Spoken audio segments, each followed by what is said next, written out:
دنیا میں کہا جاتا ہے جب کوئی فتح حاصل ہوتی ہے تو نارملی کھیل کا میدان ہو، الیکشن کے بعد ہو یا کوئی جنگ کی فتح، اس کے بعد ایک وکٹری سپیچ دی جاتی ہے۔ اب فتح مکہ ہو گیا ہے، کوئی قتل و غارت گری ہو نہیں پائی، معافی، اور جناب مکہ کانکر ہو گیا۔ اب فتح مکہ کے بعد تو وہ تمام، اگر مطلب لاجیکلی سمجھا جائے تو وہ تمام مظالم انہیں یاد دلائے جاتے، اب ان کو نئے آرڈرز بتائے جاتے، بہت سارے ٹونٹ کیے جاتے، بلکہ یہ کہا جاتا اب تمہیں پتہ چلے گا کہ ہم نے کیا کرنا ہے تمہارے ساتھ۔ نبی پاک کا یہاں بھی کمال عاجزی اور شاندار جو خطبہ ہے یہ بھی سنہرے حروف سے لکھے جانے کے قابل ہے۔ اس کی چند باتیں میں عرض کرتا ہوں۔ نبی پاک علیہ الصلوۃ والسلام نے فرمایا کہ ایک خدا کے سوا کوئی معبود نہیں، اس کا کوئی شریک نہیں، اس نے اپنا وعدہ سچ کر دکھایا، اس نے اپنے بندے، یعنی نبی پاک نے اپنے بارے میں عرض کر رہے ہیں، یعنی حضور علیہ الصلوۃ والسلام کی مدد کی اور کفار کے تمام لشکروں کو تنہا شکست دے دی۔ تمام فخر کی باتیں، تمام پرانے خونوں کا بدلہ، تمام پرانے خون بہا، جاہلیت کی رسمیں سب میرے پیروں کے نیچے ہیں، یعنی سب ختم کر دیا گیا۔ صرف کعبے کی تولیت اور حجاج کو پانی پلانا، یہ دو اعزاز اس سے ایکسیپشنل ہے، اس سے مستثنا ہے۔ اے قوم قریش، اب جاہلیت کا غرور اور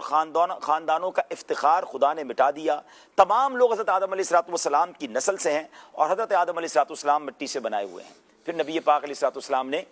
قرآن پاک کی آیت پڑھی، اس کا ترجمہ ہے کہ اے لوگوں، ہم نے تم کو ایک مرد اور ایک عورت سے پیدا کیا اور تمہارے لیے قبیلے اور خاندان بنا دیے تاکہ تم آپس میں ایک دوسرے کی پہچان رکھو، لیکن خدا کے نزدیک سب سے زیادہ شریف وہ ہے جو سب سے زیادہ پرہیزگار ہے۔ یقیناً اللہ تعالیٰ بڑا جاننے والا اور خبر رکھنے والا ہے۔ بے شک اللہ نے شراب کی خرید و فروخت کو حرام فرما دیا ہے۔ عاجزی کا درس ہے، مساوات کا درس ہے، ایکویلٹی کا درس ہے، اور سبحان اللہ اس کے بعد وہ تمام لوگوں کی طرف جب نبی پاک نے نظر دوڑائی تو بڑے بڑے ظلم کرنے والے، زیادتی کرنے والے موجود ہیں، اور نبی پاک نے پوچھا تمہیں معلوم ہے آج میں تمہارے ساتھ کیا معاملہ کرنے والا ہوں؟ وہ تھر تھر کانپنے لگے، وہ سوچنے لگے کہ آج تو نہ جانے ہمارا کیا حل ہوگا، مگر کہتے ہیں نا کہ کریم کے کرم پر امید رکھتے ہوئے کہتے ہیں کہ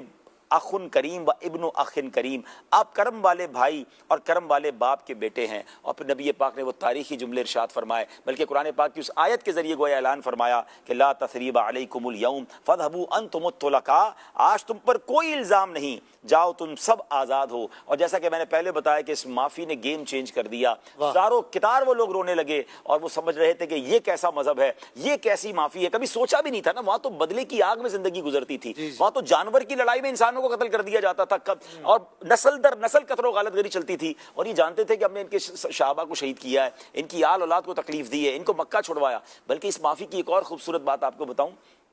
کہ معاف تو کر دیا، پھر نبی پاک نے انصار صحابہ سے کیا کہا، جو مہاجرین ہجرت کر کے گئے تھے ان سے کیا فرمایا کہ جب تم گئے تو تمہاری پراپرٹی پہ انہوں نے قبضہ کر لیا تھا، تمہارے گھروں پہ یہ قابض ہو گئے تھے، تمہاری جو ہے وہ کاروبار پر قبضہ کر لیا تھا، ہو سکتا ہے ان کے ذہن میں خیال آیا کہ اب ساری پراپرٹی واپس ملے گی۔ نبی پاک نے فرمایا کہ یہ بھی انہیں معاف کر، یعنی یہ کیسی معافی ہے